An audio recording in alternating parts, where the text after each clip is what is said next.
Salut à tous, c'est Pang de la chaîne, bienvenue sur cette vidéo qui aujourd'hui va parler d'hypnosophie et revenir sur un fait qui s'est passé hier aux États-Unis avec un ex-soldat qui a tué des étudiants du côté de la Californie et qui donc répète ce qu'on voit maintenant assez souvent au niveau des US, c'est les mass murders. Euh, alors, ce matin, je lisais un article et je trouve que c'est intéressant, ça peut nous permettre, nous, de réfléchir par rapport à notre façon de fonctionner,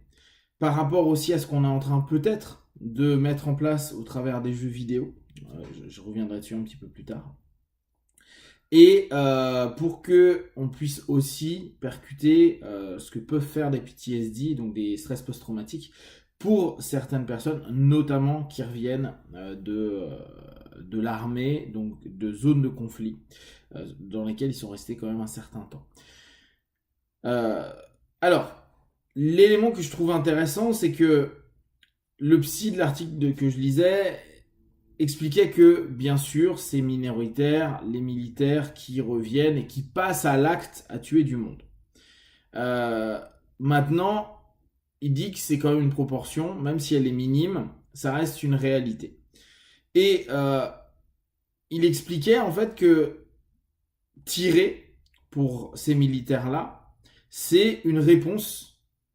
à, euh, à ce qu'ils ont vécu pendant des semaines, des mois, voire des années en zone de conflit. Donc, l'idée est, j'ai un stimulus qui va me créer une émotion dissonante, de la peur, de la colère, de la tristesse, qu'importe, une émotion qui est dissonante. Mon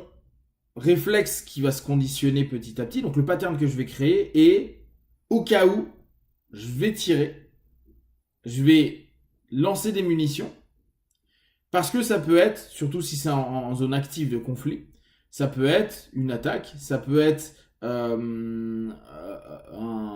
menace X ou Y. Donc, à un stimulus, on a une réponse. Nous, dans nos sociétés protégées occidentales, à un stimulus, on va avoir nos réponses morales, sociales, euh, qui vont peut-être nous créer de la colère, de la frustration. Ça dépend si on va laisser aller ça à la pulsion ou si au contraire on va réprimer pour éviter des esclandres, etc., etc. Donc, on a dans un process, on va dire, commun de communauté, on a une réponse qui est adaptée au monde dans lequel on vit. C'est-à-dire qu'aujourd'hui, on tente le plus possible, et là encore, on est en train de voir que c'est en train d'évoluer, alors certainement avec plein de contextes divers et les réseaux sociaux n'aidant pas forcément. On a en général une réponse qui est proportionnée. On voit qu'aujourd'hui, il y en a qui, sur des embrouilles, vont taper à la barre de fer ou planter d'autres gars. Mais de manière générale, on est relativement basique, c'est-à-dire que soit on gueule, soit on se barre, soit peut-être on pousse la personne, mais ça va pas plus loin. Pour ces soldats qui ont donc un stress post-traumatique, et souvenez-vous, Rambo, c'était le stéréotype, le film stéréotype du gars qui vit avec un stress post-traumatique de la guerre du Vietnam. Donc avec un stress post-traumatique, le gars, lui, il a plus les mêmes normes. Il a toujours l'impression d'être en zone de conflit, en zone de guerre.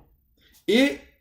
moi, ce qui m'a intéressé, c'est il a pour réponse tirer parce que il l'a fait des milliers de fois. Il s'est habitué à se dire stress égale réponse tirer. Ok. Et alors, moi, de cette notion-là, je me suis dit, mais aujourd'hui, on est dans une société où on joue au FPS, donc au first person shooter, donc au jeu où on fait la guerre sur nos ordi, nos consoles, ce que vous voulez, nos téléphones. Et on passe notre temps à tirer. Et en plus, des jeux où en plus on va ramener un peu d'anxiété, de stress, de malaise, etc., fait qu'on va aller de plus en plus vite à tirer, avoir des réflexes de tirer. Alors bien sûr, c'est du virtuel. Néanmoins, et là je reviens toujours sur nos notions hypnotiques, on sait que même si quelque chose n'est qu'imaginaire ou créé dans l'imagination, il devient quelque chose de réel pour notre cerveau et qui ne différencie pas le réel réel et le réel induit au travers de l'imagination. Donc, la problématique, c'est dire à un état émotionnel X ou Y qui est conditionné dans des heures de plus en plus longues de jeux vidéo, je vais avoir cette notion où je peux avoir un réflexe de tirer. Je dis pas que ça va le faire, comme les soldats qui reviennent de la guerre vont pas tous faire des mass murders. À ça se rajoute un autre fait d'actualité qu'on a eu hier. Alors après, je me suis pas plongé dedans, mais globalement, ce que je voyais dans les titres, on revient sur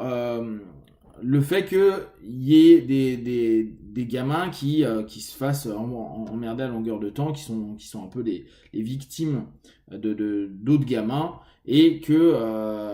à ce moment-là, il y en a qui peuvent aller jusqu'à suicide et là je reviens plus sur les États-Unis qu'en France, parce qu'en France on n'a pas eu encore de mass murder de gamins qui étaient des bullies, c'est-à-dire qui étaient des boucs émissaires de tout et on leur en foutait plein la gueule, qui arrivent dans des collèges et qui butent tout le monde.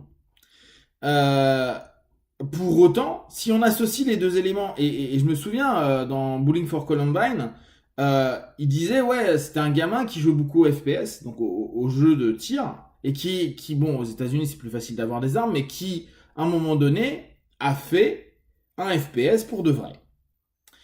Et si on reprend la notion du psy qui disait bah c'est une réponse à un conditionnement créé par des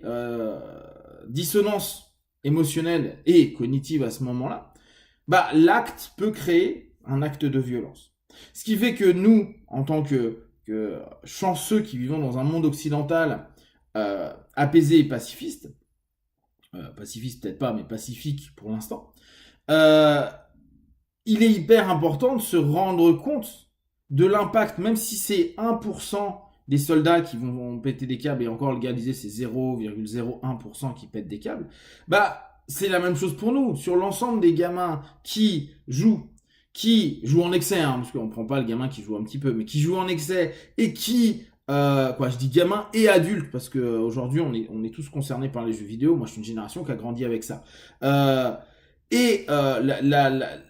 les stress qui sont vécus au travers de ce jeu-là, qui donnent une réponse, et les stress qui sont vécus dans le quotidien, avec la sensation d'être victime d'une société, des gens, de ses patrons, de sa famille, de ses potes, le lien de cause à effet, c'est-à-dire la réponse qui peut s'associer, l'ancrage qui peut se faire, et d'ailleurs c'est un ancrage que beaucoup ont, même si on ne passe pas à l'acte, hein, c'est entre la pulsion, donc le ça et le surmoi, il y a beaucoup de je vais les tuer, je vais les démolir, j'en peux plus. Et ce qui, moi, m'intéresse, c'est me dire à quel point, à un moment donné, dans un état de déséquilibre, pour rechercher une homéostasie, c'est-à-dire un équilibre dans l'ensemble du processus psychocognitif, psycho-émotionnel plutôt, on va trouver une solution qui peut être de la violence. Alors, là, je prends l'exemple des mass murders, mais qui pourra être des violences exacerbées, liées à un ensemble d'éléments qui c'est pas que les jeux vidéo, bien sûr, mais c'est aussi l'agression, l'agressivité qui est vécue, ou le fait de se sentir hors d'une société, ou exclu, ou non aimé, ou non apprécié, etc., etc. Et vu qu'on donne cette notion de plus en plus facile et de plus en plus réaliste, de dire tu peux tuer, assassiner, en plus on joue en réseau, donc tu peux tuer un mec pour qu'il revienne plus, quoi, dans ton jeu, dans ton espace. Donc c'est quelque chose qui est à mon avis à prendre en compte, qui est très intéressant puisque on voit tout ce que ça peut générer, voir que sur une problématique universelle, on a tous des réponses qui peuvent être différentes et que plus on influence une réponse comme tirer facilement pour répondre et revenir à un état d'homéostasie, c'est-à-dire calmer stress ou peur, anxiété, bah ça peut créer